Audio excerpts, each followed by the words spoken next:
episode of Season 2 of Corona Chemistry. This one is going to cover electron configuration, photoelectronic spectra, mass spectrometry, and periodicity. One of my favorite topics to appear on the AP test because of how easy it is to tackle it pertaining to a free response section. You're going to find that a lot of this is review as well, so I'm going to link videos from Season 1 of Corona Chemistry, and that's going to cover electron configuration and the trends of the periodic table for you, because we're really only going to cover those in short review.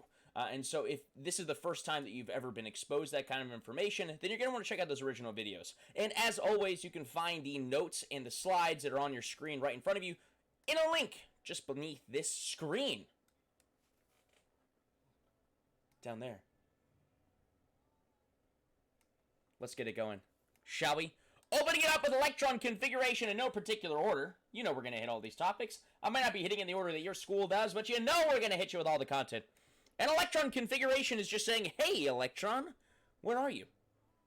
Well, electrons exist in pathways called orbitals, and the Bohr model spoils us a little bit, telling us that electrons travel in these perfectly circular orbits that are all just one ring layered on top of the other like an ogre, like an onion, and that just isn't true. I mean, the Bohr model is really only accurate for the hydrogen atom. Sorry to shatter that little bubble for you. So we have to dive a little bit deeper. And we see electron configurations like so that give us a lot of information. This 4s2 in the middle of your screen, every component means something. The large number indicates which ring you are sitting on, aka which energy level you are sitting on. The S indicates the sublevel, aka the shape of the pathway that it is traveling in. You can have S, P, D, or F. Theoretically, conceptually, there's an infinite number of sublevels. It's just that we haven't really had a need for them yet. So, S is going to be the most simple, and really the only one that makes sense to me, unless I just haven't been led on to some other information. S is for spherical. And then you've got P, D, and F, which I don't know any names that line up with those letters, but it is what it is. And then, of course, the 2 tells us that there are 2 electrons existing in this S sublevel. Well, one of the most critical pieces of information you're going to need as we cover this electron configuration is what is the actual capacity of each of these sublevels. We follow a few set rules that we'll cover here in a moment, but we need to also know the amount of parking spots available for these electrons to actually reside in. S's, being the smallest and most simple, are going to be 1 orbital holding 2 electrons, P, 3 orbitals, 6 electrons, D, 5 orbitals, 10 electrons, F, 7 orbitals, 14 electrons. Notice your orbitals go up by 2 every time, and your electrons go up by 4, because every single orbital can have 2 electrons in it. Think of it like a bunk bed, one on top, one on bottom. And every time you add a new energy level, aka going from energy level 1 to energy level 2, you add a new sublevel. So if I'm going from energy level 4, which is the first energy level that does contain the F sublevel, and I move to energy level 5, technically, there is a conceptual, theoretical sublevel G in energy level 5. We just haven't had a need to utilize it yet. There's no current stable atom that utilizes that sublevel. So, what are these rules that we dive into? Well, the Aufbau principle is what dictates this whole structure. The Aufbau principle is simply saying that electrons enter in the most convenient way possible. They go from lowest energy to highest energy. Why would you park on the top floor of a parking garage when there's one on the first floor? You got to go pick up the new morph palette? Why not take the most convenient pathway? You want to get in, you want to get out. You don't want to dawdle in the mall or in Target. Nonsense. Get in, get out. You've got a goal, secure the goods, get out. Bam, bam, boom. And this chart that you see below is a very, very common formatting to show the Aufbau principle. And a lot of kids memorize this, even though it is just, counting to 7 down and adding a letter on each side. Or adding a letter each time you go down a row, right? There's no 1P, there's a 2P. There's no 2D, there's a 3D. There's no 3F, there's a 4F, right? And of course, theoretically, conceptually, it does continue on horizontally and vertically. We just don't need them. But we can also utilize the periodic table, as it is very intentionally designed, for this being one of the purposes. Electron configuration. S's, P's, D's, and F's, so a little throwback to that. We should be able to look at any element on the periodic table and say exactly what it ends with in the within a few seconds. Because of its location on the periodic table, it's going to tell us what the final sublevel is going to present us with. which is typically going to correspond to how many valence electrons. We can very quickly determine that from that information. But either way, it gives us a lot of information right off the bat. We don't want to always have to stair-step it up, 1s2, 2s2, 2p6, 3s2, that sort of thing. We don't need to do that. We can get a lot of information just based on the location on the periodic table. So whereas S's can only hold 2, notice it's secluded to just the first 2 columns on the periodic table. P's can hold 6, which are going to be these other A group elements over here, the boron family all the way over to the noble gases. Your transition metals are going to be the D sublevel because that is 10 elements across, and your F sublevel is going to be way down here. Lanthanides, actinides, this is going to be 14 elements across, and therefore they are going to make up the F sublevel. Once again, if you want a little review on that, please check out the video from Season 1 of Corona Chemistry. Man, it was a zinger of an episode. I can't believe Lola did that. Jimmy never saw it coming. Moving on.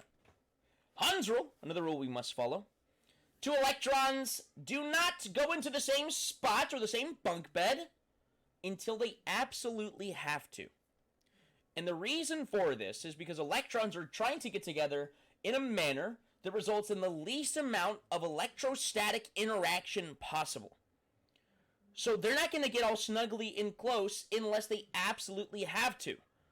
Would you sit on a bus bench with a stranger when you got the opportunity to sit on a bus bench all by yourself and spread out, right? Spread your arms out wide, throw your backpack to your side. No need to worry about encroaching on a stranger's space or a stranger encroaching into your space. Absolutely not. So notice this example of nitrogen. We don't go to 2p until 1s and 2s are filled. That's the Aufbau principle working for us.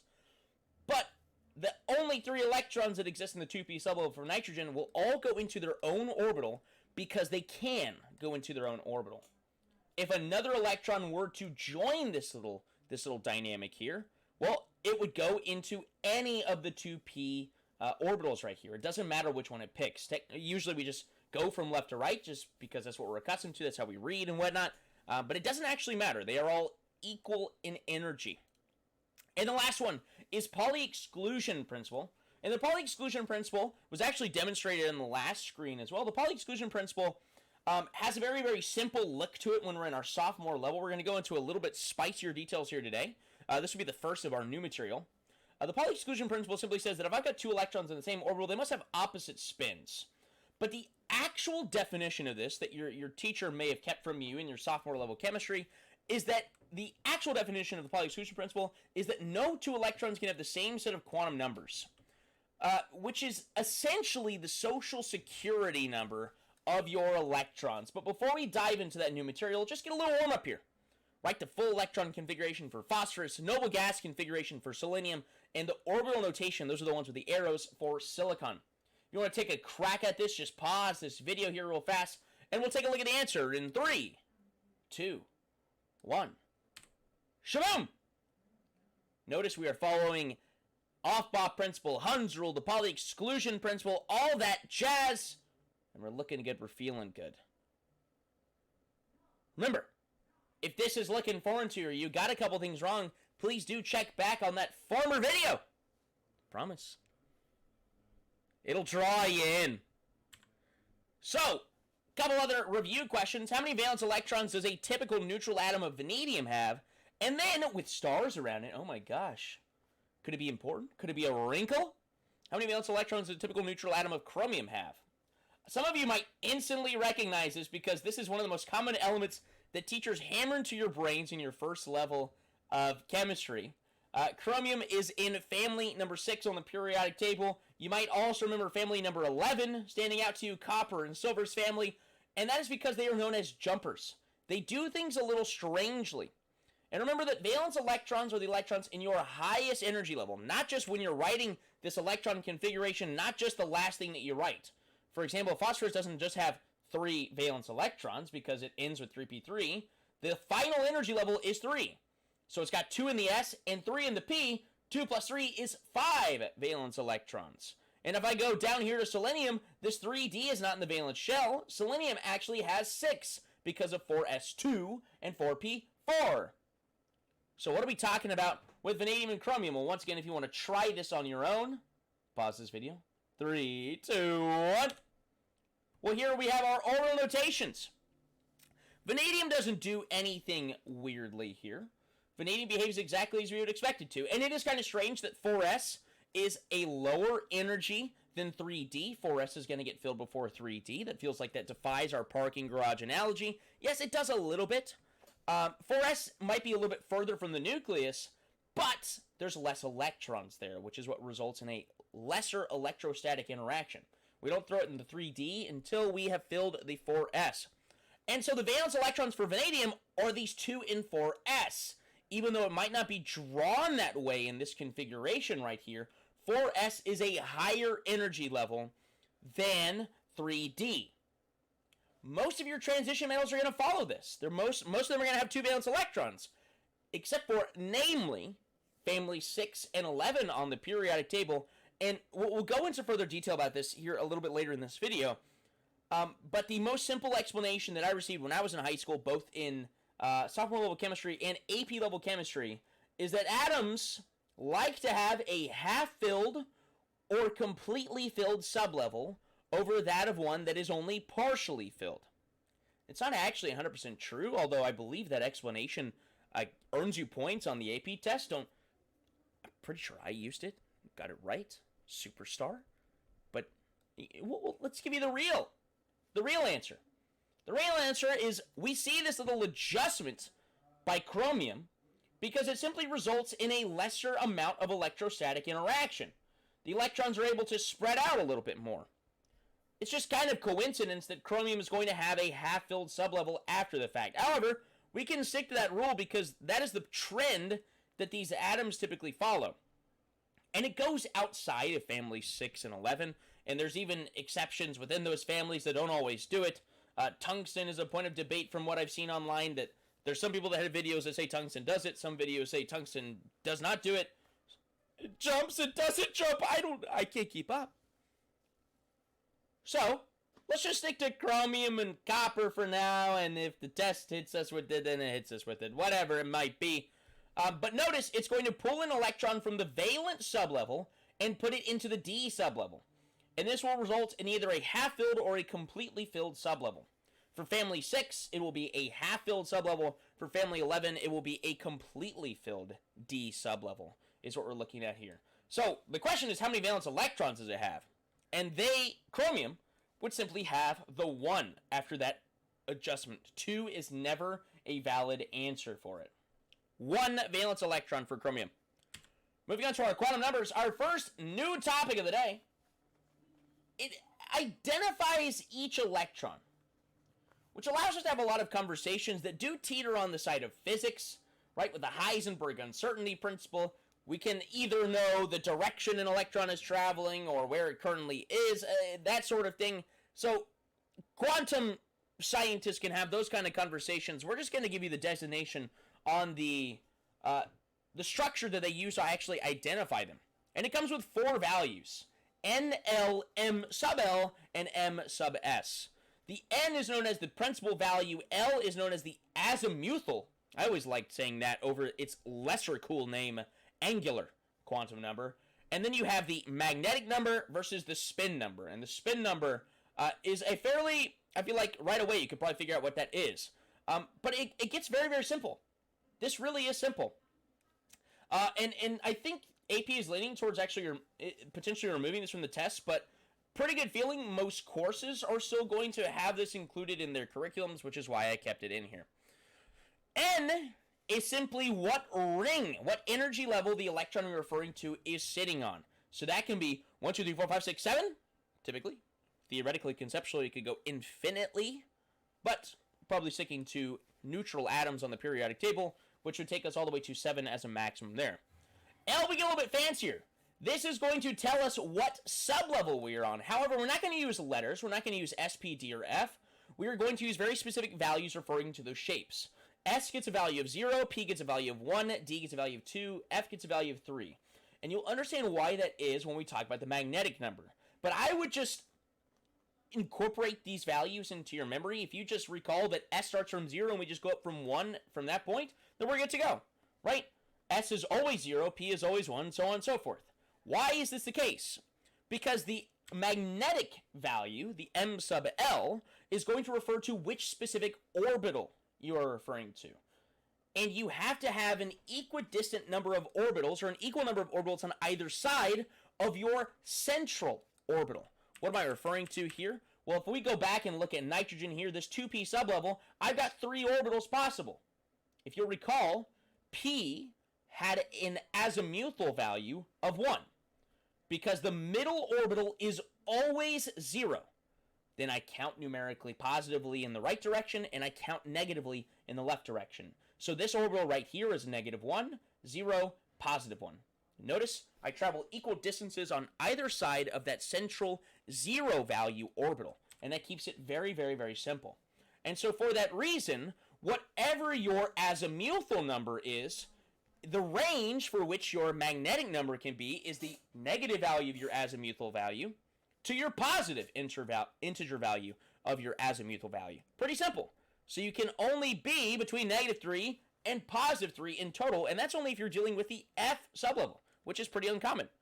And then the spin value, super simple, can only be 1/2 or -1/2. And all this is referring to is what direction is the electron traveling. Is it going up or is it going down? And of course, in three-dimensional space, this largely has no meaning. Because if we're just floating around, there really is no up, there really is no down. This is simply to say that they're spinning in opposite directions. And so, positive means going up, and negative means going down. So let's take a stab at this. We've got an orbital notation for scandium, and a few values here. 3, 1, -1, -1/2. If you'd like to tackle this question yourself, pause the video now, as we've got an obnoxious red arrow that's going to point to the correct answer here in just a moment. Let's talk it through. So we want to find the little half arrow that these values are corresponding to, and let's take it step by step. The first value, 3, means it is on energy level 3, so that is going to put us at 3s, 3p, or 3d. So already we've eliminated this 4s square, the 2p orbitals, 2s, and 1s.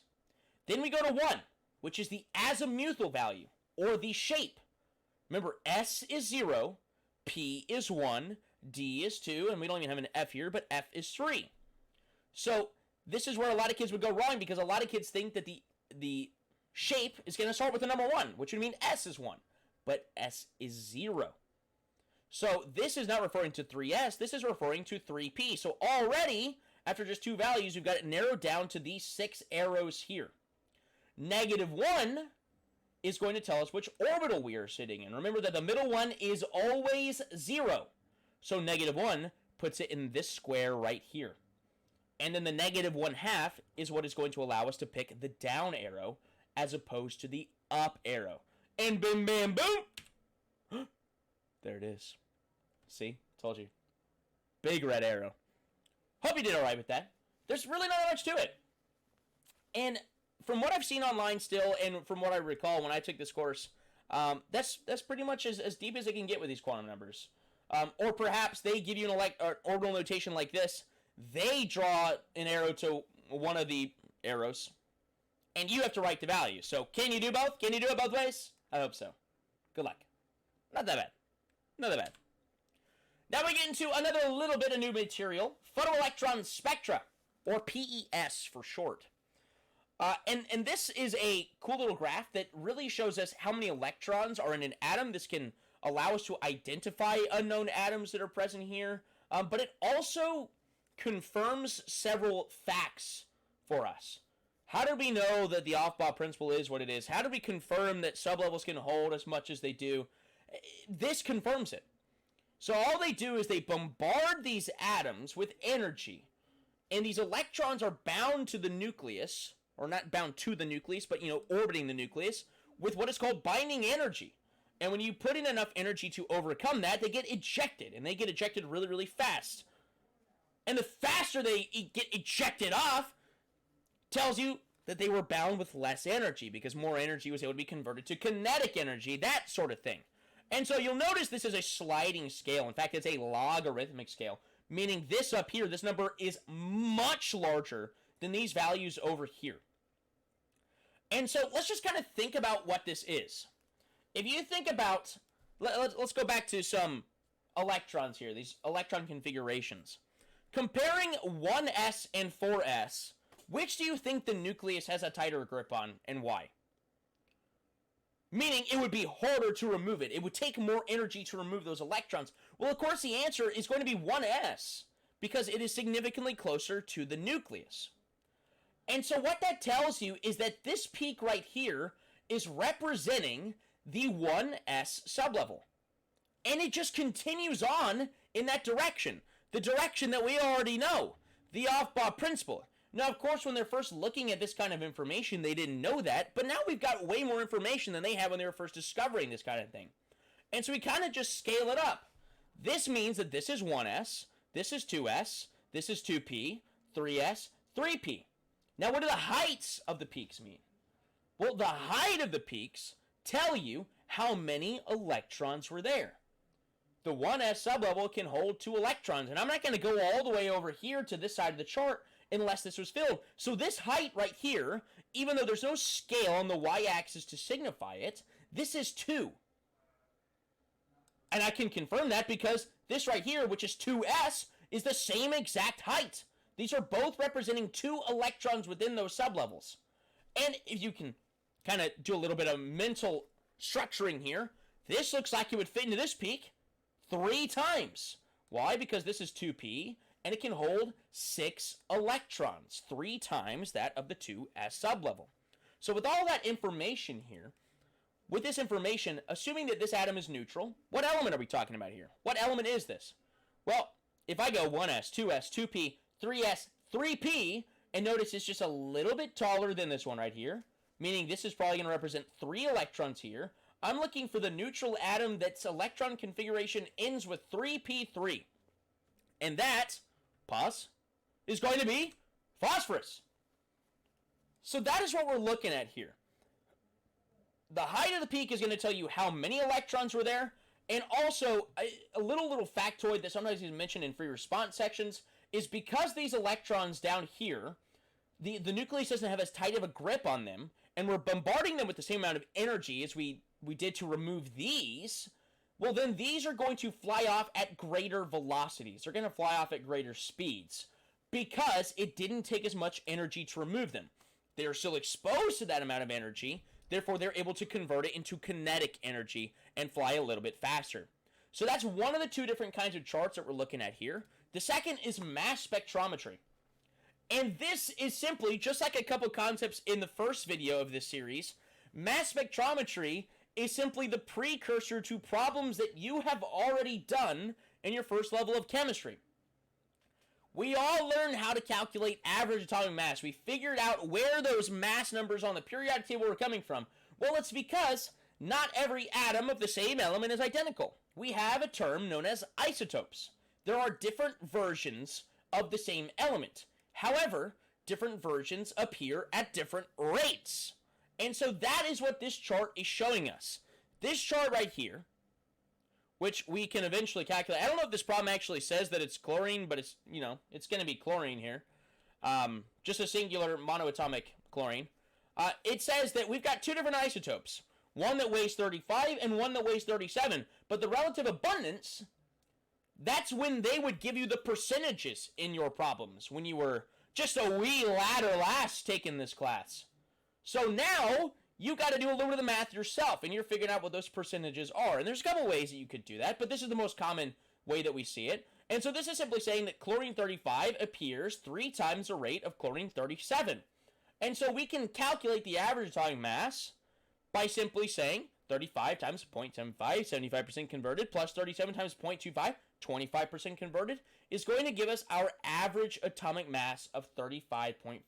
Which is very, very close to the actual value of chlorine on the periodic table. Day 875. Quarantine log.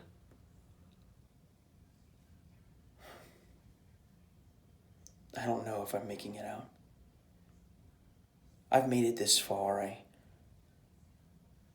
cultivated my own peas and carrots in the backyard and caught a squirrel once and made a stew.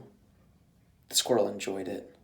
I didn't kill the squirrel. He sat with me at a picnic table, and we had a pea and carrot stew. much harder than you think.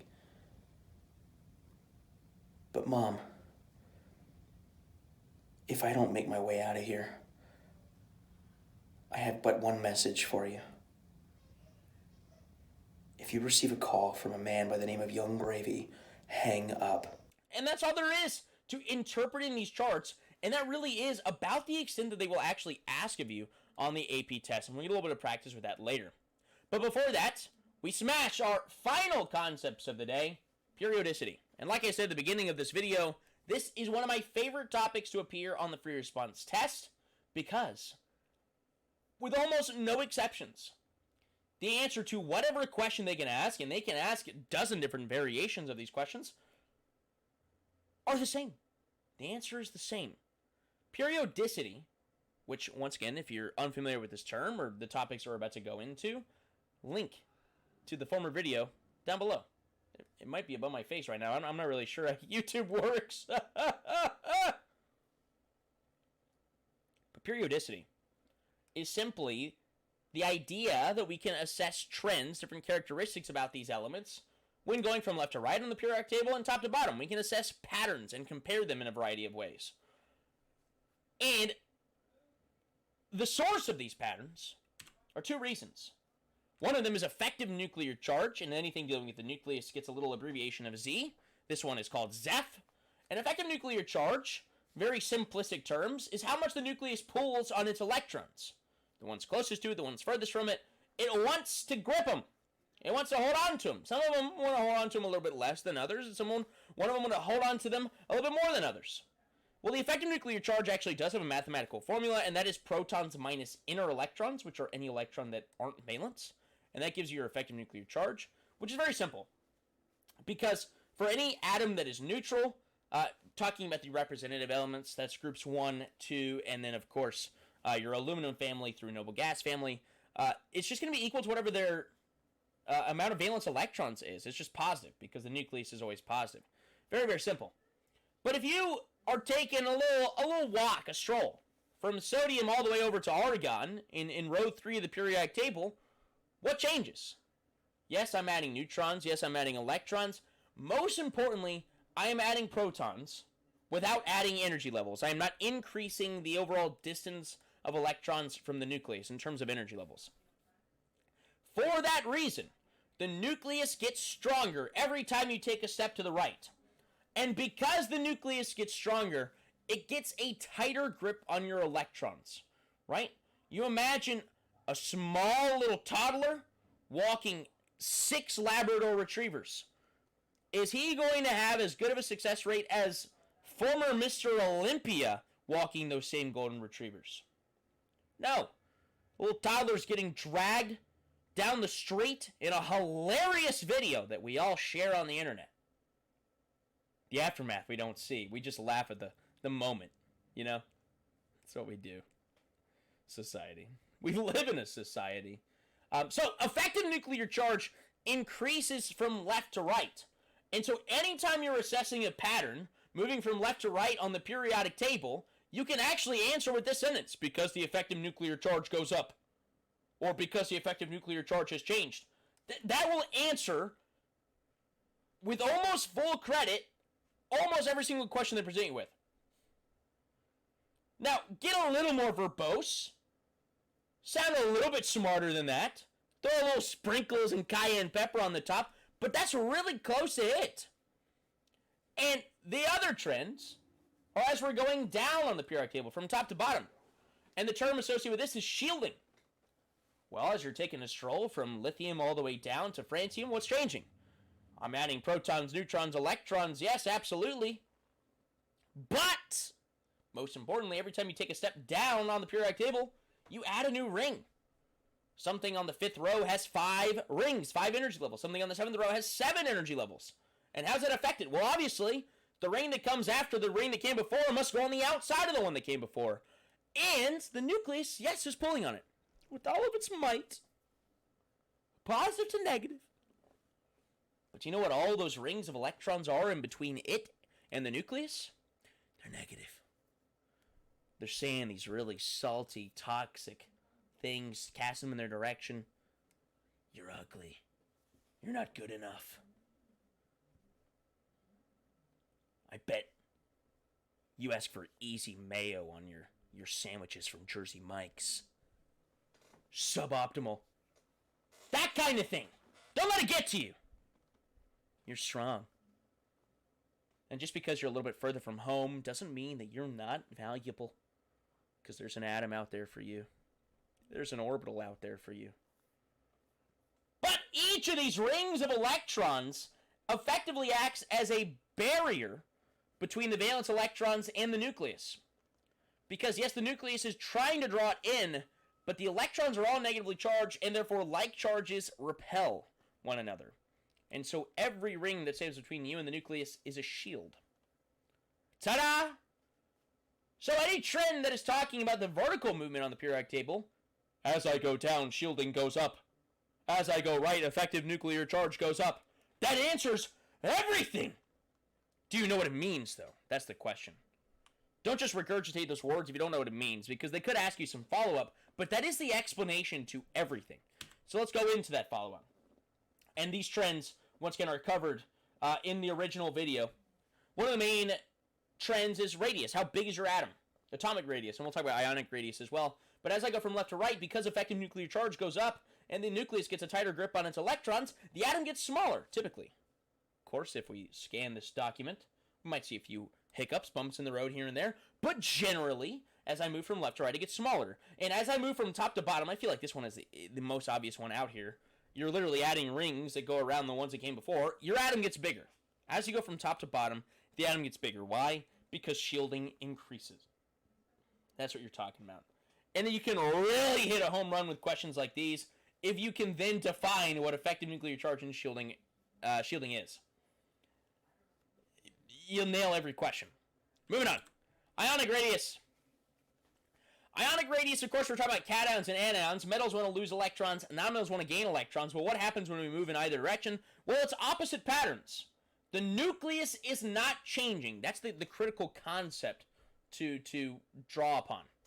The nucleus is not changing, so you're not getting any stronger. It's what is surrounding you that is changing. You're either working with less than you were before, or you're working with more than you were before. If you're used to curling 20-pound dumbbells, and all of a sudden, some mischievous brigand swaps them out for 50s, can you do the same set of 8 that you were struggling with before with the 20s? The answer is no. Unless you're just a true genetic specimen, but that's not what we're assessing here. And likewise, if you're used to curling those 20s, and someone swaps them out for 5s, well, that set of 8 isn't going to do the job that you expected it to. So, if your nucleus is not changing, and you lose electrons, your nucleus is used to dealing with more electrons than it is currently. And when you have less, you can pull them in closer. You can manage it a lot better. I could do 8 reps with the 20-pound dumbbells. I can do 20 reps with the 5-pound dumbbells because I'm used to working with more. So, the more electrons you lose, the smaller you're going to become, which is why family 3A, the aluminum family, when you're comparing all of these cations that have lost their appropriate number of electrons, they've got the most protons in their respective periods, right? Sodium 11, magnesium 12, aluminum 13, so they got the most protons. But then on top of that, they're losing more electrons than sodium and magnesium. Therefore, it's going to get smaller, smaller. Likewise, anions, the more you gain, the bigger the change. The more you gain, the bigger your atom is going to become. Oxygen is used to working with 8 electrons, but you threw 2 on the top. All of a sudden, you didn't give them any warning. So, because there's more electrons to work with, they get their leash loosened a little bit, and they spread their wings out a little bit more, and therefore the atom gets larger. The more electrons you gain, the larger the atom is going to become. Notice effective nuclear charge and shielding isn't actually changing here. We're not changing the amount of inner electrons unless we go down at energy level, which is a concept that we'll talk about here pretty soon. But shielding is not usually changing either, right? This is more of a trend from neutral atom to its cation or anion version. How do they compare? That's typically what you're looking at. Cations always get smaller, anions always get bigger. End of story. Ionization energy. A beautiful concept. Responsible for much of chemistry out there. Ionization energy is how much energy is required to remove an electron. To remove an electron, not add one. Remove an electron. So, which would it be easier to take an electron from? Weak nucleus or strong nucleus? I ask the obvious questions because we might see a more complex worded question that still is boiled down to this vernacular. Which is it harder to pull an electron from? Little bird that has not left nest, or elephant that is very strong? That's what it is. That's what we're talking about here. So, obviously, it is harder to remove an electron from a stronger nucleus. Therefore, the more energy you have to put in. So, because effective nuclear charge increases from left to right, ionization energy is going to increase from left to right. Lovely analogy on the video from season 1 of Drone Chemistry. Check it out. And as I go down on the periodic table, right?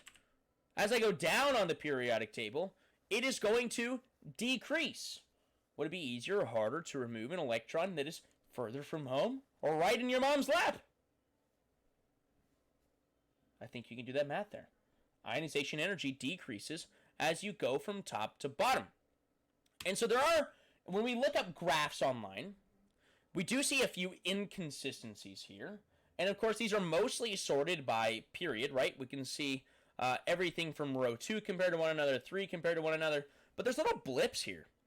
Beryllium to boron, magnesium to aluminum. It actually is easier to remove an electron from aluminum than it is magnesium, boron than beryllium, sulfur than phosphorus. And you wonder why that is. And I am going to talk about this because I've seen it on free response questions. Why would there be inconsistencies? Well, think about a little something that I said pertaining to these questions back here. And we can stick to the elementary explanation, or we can go to the real-life explanation.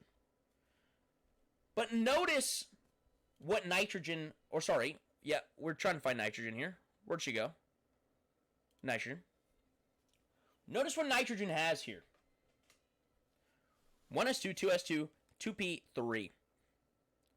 And if we notice over here, it is easier to remove an electron from oxygen than it is from nitrogen. Atoms prefer to have a half-filled sublevel or a completely filled sublevel over a partially filled sublevel.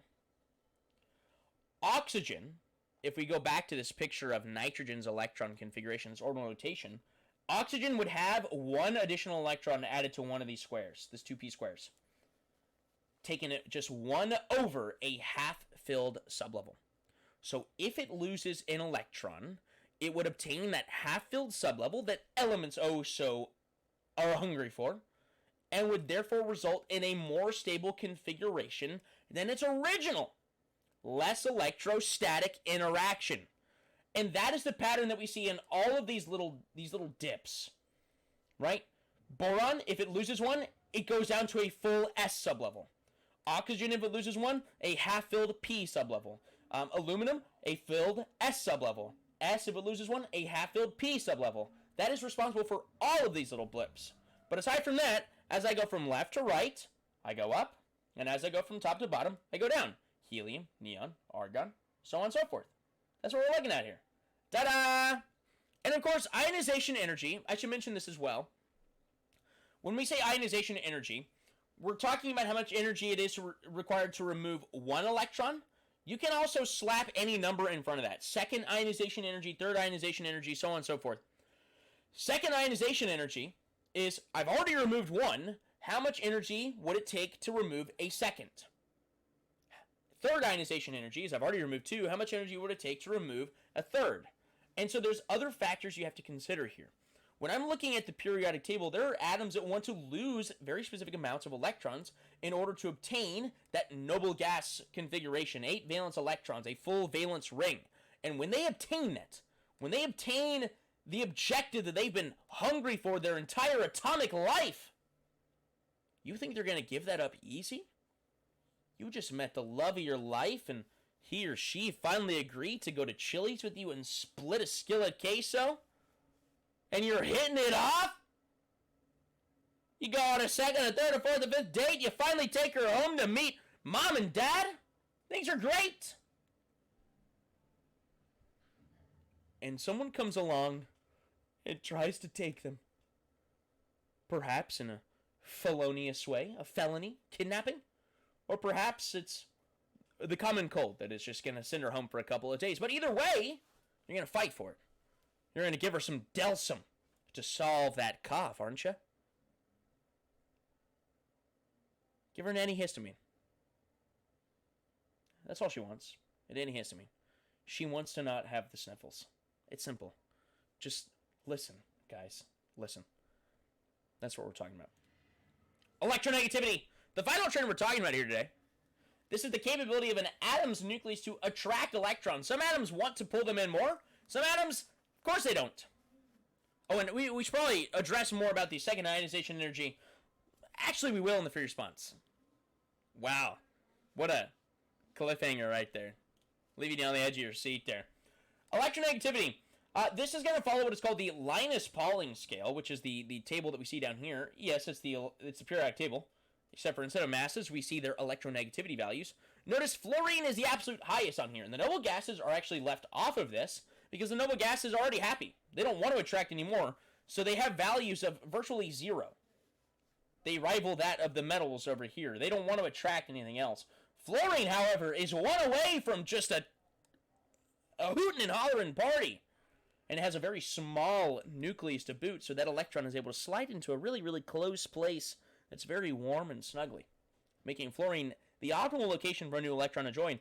Oxygen and chlorine, not too far behind. Oxygen coming in second place. Its smaller size is what allows it to race past the finish line before chlorine. But essentially, as I go from left to right, because effective nuclear charge goes up, the nucleus gets stronger. It has a stronger tractor beam on electrons. That's no moon. That's a space station. It can pull in the electrons. And as I go down on the periodic table, because shielding increases, the valence electron would end up further and further and further from the nucleus. Therefore, the nucleus has less of an effect on it. So electronegativity increases as we go right, decreases as we go down. And those are the topics. We haven't even had to go to the board. This is just like pure off the dome concepts. Easy peasy. Let's hit some multiple choice and free response questions for practice. Which of the following neutral atoms would display exactly 3 peaks on its PES? And per the last video, I did go look at past free response and multiple choice sections on AP tests. So these are questions that you could just easily find on here. And I tried to find more obscure ones. Like always, there could be some that just say, hey, what atom is this? 1s2, 2s2, 3s1, if it's neutral. And you could do that. So not every question is hard. So there are the confidence booster questions. Yes, we're going to try to find the curveball ones here. Which of the following neutral atoms would display exactly 3 peaks on its PES? So this is referring to earlier in our video. This concept right over here. Let's find that picture. Voila. This is the one where the size of the peak reflects how many electrons are in it, and the amount of energy required results tells you what energy level you're actually dealing with, how close it is to the nucleus, that sort of thing. And remember, each peak is going to represent a different sublevel. This is our 1s, 2s, 2p, 3s, 3p, in our first example that we looked at here. So if this only wants 3 peaks, let's go in order. 1s, 2s, 2p. I'm looking for an atom that has electrons that go up to the 2p sublevel. Helium is just 1s, lithium is just 2s, silicon goes a little too far, but nitrogen has 2p. So the answer is going to be A here. And so really I feel like this question is asking a fairly simple concept in terms of electron configuration, but because it's putting it in what is a newer concept of PES, it might be a little fuzzy to you. Neutral atoms of chlorine are bombarded with high-energy photons, causing the ejection of electrons from its various filled subshells. Electrons originally from which subshell should have the highest velocity after being ejected?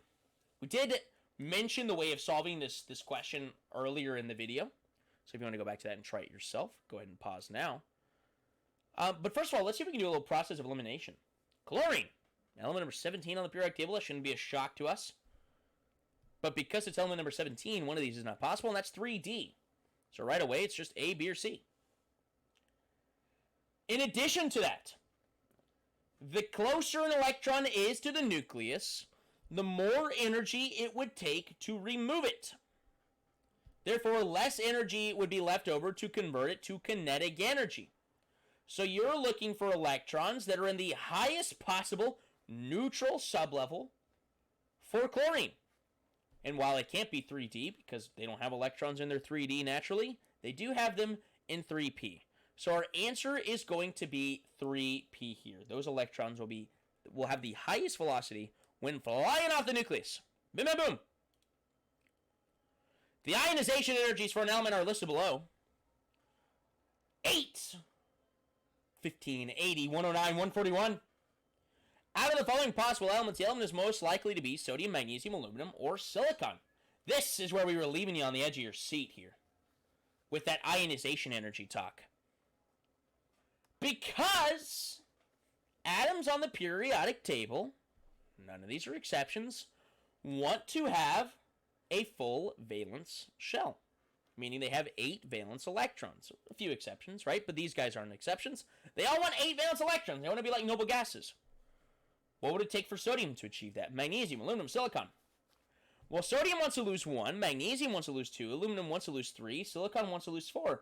Think about what happens to the structure after that occurs. If sodium loses 1 electron, it no longer has any electrons in the third ring. Therefore, the third ring does not exist. Q in Mean Girls, the limit does not exist. And what that means is that changes the effective nuclear charge of that atom. Because now, all of the electrons in the second ring are no longer inner electrons. They are the valence electrons. And so what we see here is when you lose your valence shell, your original valence shell, you should see a massive spike in effective nuclear charge, and therefore a massive spike in the amount of energy required to remove an electron. So noting that, let's assess these numbers. It took 8 to remove the first electron, and it took 15 to remove the second electron. It's nearly double. But then we go from 2 to 3. 15 to 80.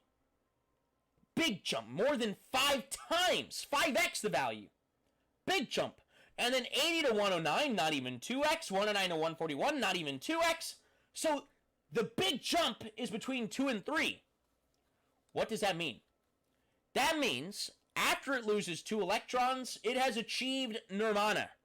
That is happy, happy, happy. The optimal version that this element wants to be. Self-actualization. So who out of these elements wants to lose 2 electrons? The answer is magnesium.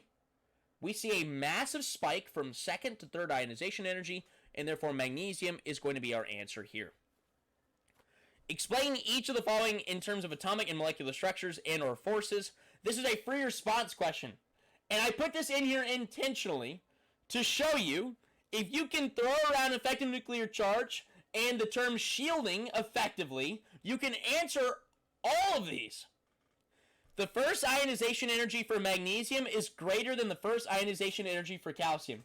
Comparing those two elements, calcium is sitting just below magnesium. So this is assessing the trend that as I go down on the periodic table, ionization energy is going to decrease. Why though? It is because shielding increases. And because the shielding increases, the valence electrons in calcium are further from the nucleus than the valence electrons for magnesium, therefore making it easier to take one of those electrons. I don't have to put in as much energy, aka a lower first ionization energy. Or you can word it in the way that this question is saying, the magnesium's is greater than calcium's. Either way, it answers the question, right? And all it takes is shielding. The first and second ionization energies for calcium are comparable, but the third ionization energy is much greater. Well, that's just a repeat of this question up here. Number 3. Calcium loses 1 electron, meh. But if it loses 2 electrons, ooh, now you're cooking with gas, Sally. Calcium wants to lose 2. It achieves happiness. It tastes that skillet queso for the first time, and even though Chili's doesn't give you enough chips, you're not going to let that waiter take that skillet away from you. That waiter's going to come by, and perhaps he has a judgy look on his face, and he's going to say, "You finished with that queso? You're out of chips." And you're going to slap his hand, put your hand on that skillet, very protective territorial, and you're going to say, "Hey, Rick, how about you be a doll and go get me some more chips?" Yeah. Because last I checked, there's still some cheese in the bottom of this skillet. And I'm going to scrape it off. And I'm going to look good doing it. I think that got a little off track. I don't really know. Where did I just got transported. But anyways, the answer to this question is effective nuclear charge. After it loses 2 valence electrons, the effective nuclear charge of that calcium ion goes significantly up. It goes from a value of +2 to a value of +10. This question is not asking you to do all that math. You wouldn't have to. You could. That would be like a 5+ if you answered that way on the exam. You could just say the effective nuclear charge drastically goes up after calcium loses that second electron. You might not even know what the heck you're talking about when you say that, and you still get the full credit on that question. Because once it loses those 2 electrons, its 4th ring no longer exists. Therefore, the 3rd ring are no longer inner electrons, they are the valence electrons. And that is going to affect the ionization energy of pulling the 3rd one away because the nucleus has a much tighter grip on those remaining electrons. Here we go. C, this doesn't have to do with the trends, but I throw it in here because it is a new concept that we covered in this video. There are 3 peaks of equal height in the PES of carbon, PES of oxygen. Last peak has a height twice as high of all the others. Let's just go back to pictures. We're going to answer this with pictures easy. Why would the last peak be twice as high for oxygen as it is for carbon? Well, you could sketch these out. It's because carbon, the devil's element, 1s2, 2s2, 2s2, 666. All of the electrons have 2. So all the peaks would be the same height. But oxygen would be 1s2, 2s2, 2p4. And so very, very simple answer here. It's because oxygen has twice as many electrons in that final peak as carbon does. It's got 4 electrons in the 2p sublevel, whereas carbon only has 2. The first ionization energy for aluminum is lower than the first ionization energy for magnesium.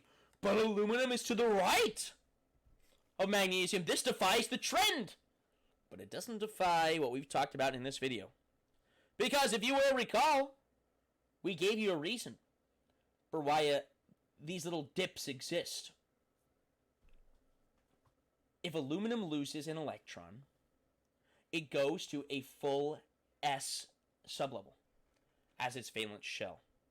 It goes from 3p1 to just ending with 3s2.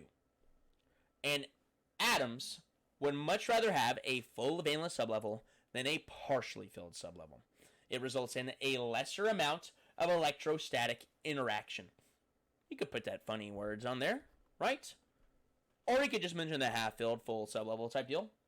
That should get you your full points on there. And so, we've answered a free response question with really like 1 sentence apiece here. Not too much here. Take a look at these. This table represents carbon, oxygen, phosphorus, and chlorine in no particular order. We've got the sizes of their atoms and how much energy would be required to take away 1 electron, the first ionization energy.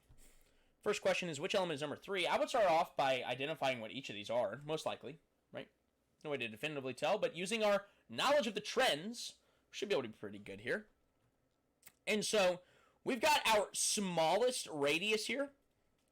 And so, if we're doing the work here, right, we should be able to assess our trends from left to right and top to bottom and compare fairly close values to deduce which element is which.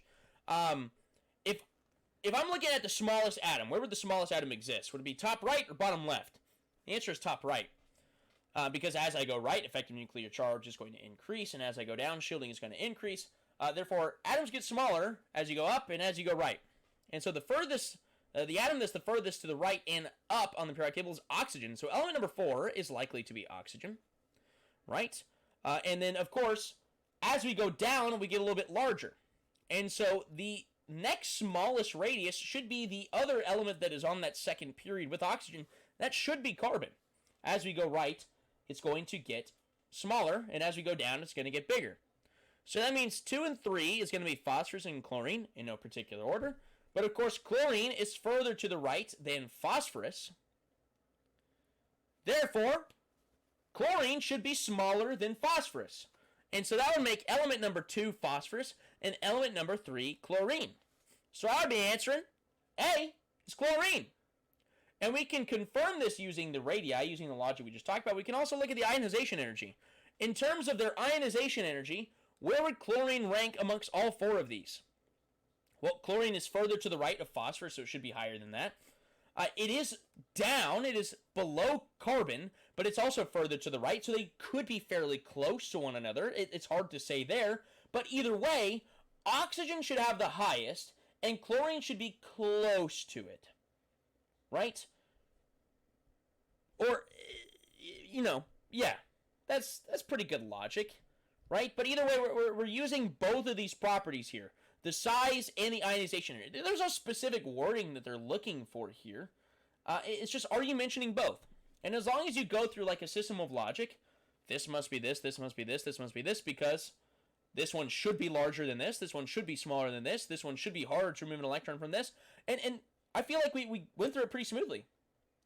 This is not the first time I'm looking at this, but I just pulled the question. I thought it looked good. I didn't look at the detailed work on the answers here. And we handled it pretty quickly. Simply utilizing our trends. We remembered what happens as we go right and what happens as we go down. Element 3 should be chlorine. Now I'm doubting myself. I'm not doubting myself. What is the outermost energy level that has electrons in element 2, which we did say was phosphorus here? The outermost energy level that has electrons in element 2.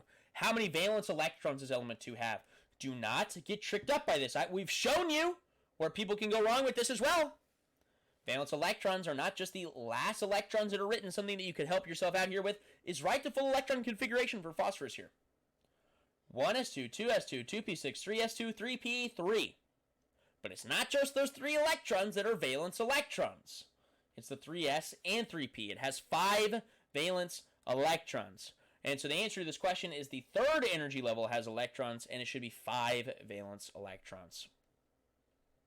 Oops. Which element would you expect to have the highest electronegativity? Well, we're a little spoiled because we did see the Linus-Pauling scale just a second ago. But the trend should still follow, right? Electronegativity, the ability to attract electrons. I want a nice small atom that the new electron could get all snuggly with, and I want it to have a strong nucleus. So really the only contenders are oxygen and chlorine. And whereas I've never been an AP grader, I'm curious if you were to actually give a lot of valid reasoning if you were to say chlorine, if you would get full credit. The answer is oxygen, though.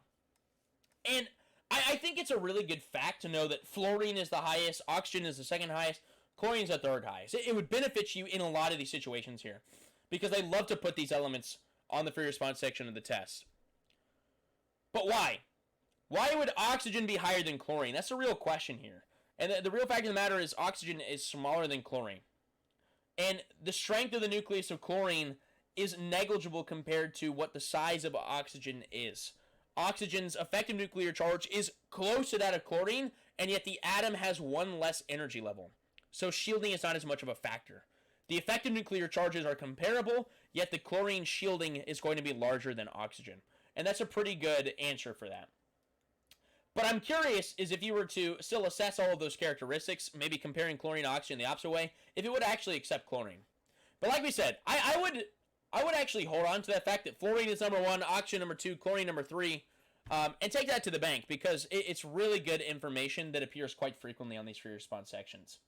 But as long as you're assessing those characteristics, utilizing those terms, effective nuclear charge and shielding, you really can't go wrong. You really, really can't go wrong. How many peaks would the PES for element 4 have?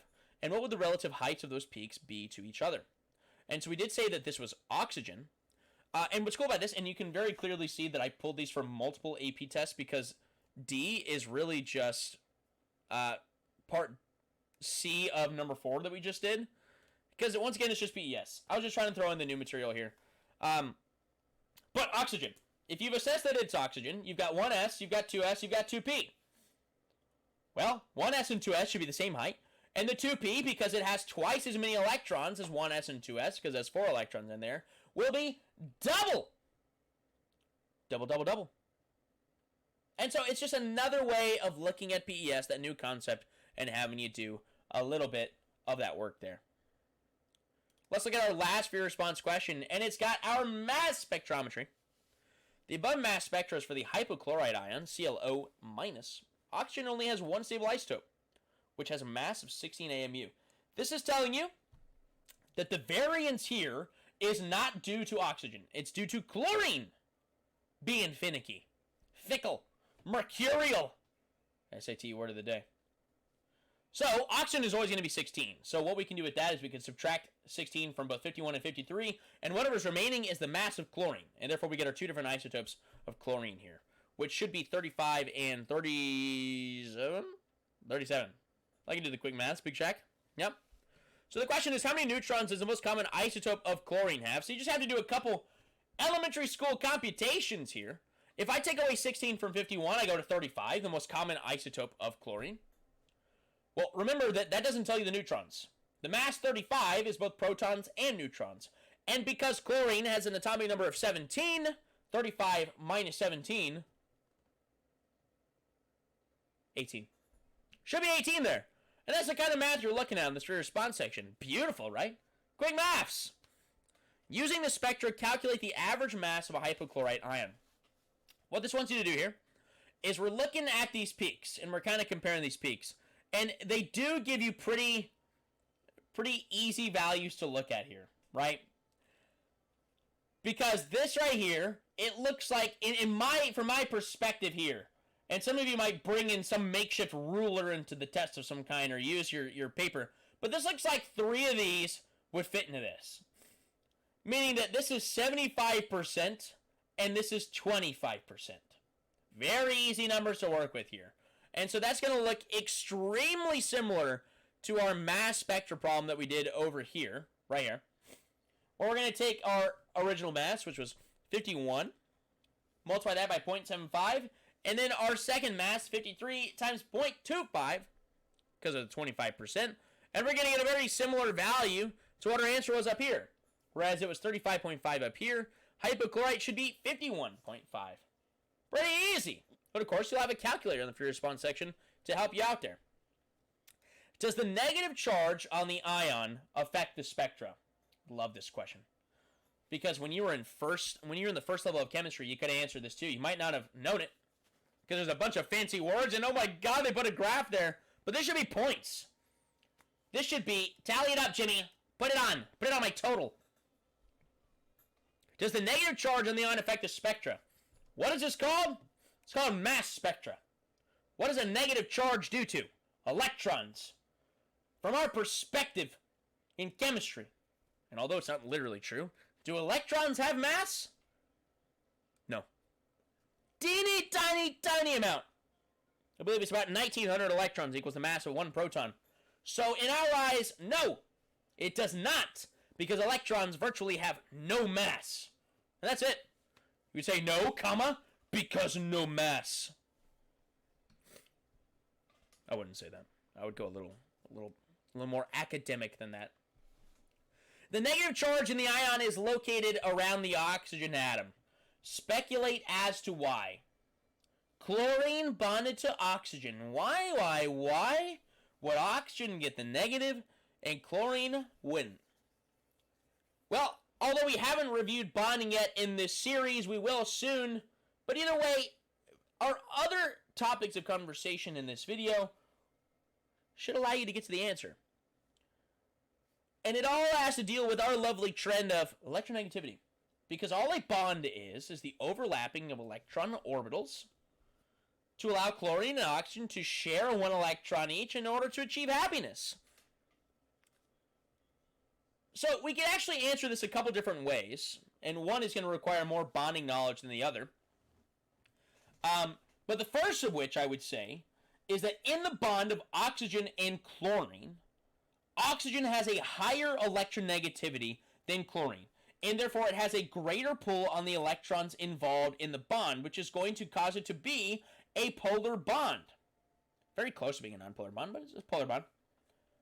And so, oxygen, because it has a greater pull, is going to have the negative charge around it. That concludes all of the topics in this video. And I do hope it helps you. And I hope us covering these practice problems is going to allow you to kind of navigate through perhaps a thinking process and how to tackle some of these problems, but also to show you that most of these problems aren't asking the world of you. In fact, some of these questions we could answer before we even started taking AP Chemistry. And that is going to finish this video. We'll see you next time.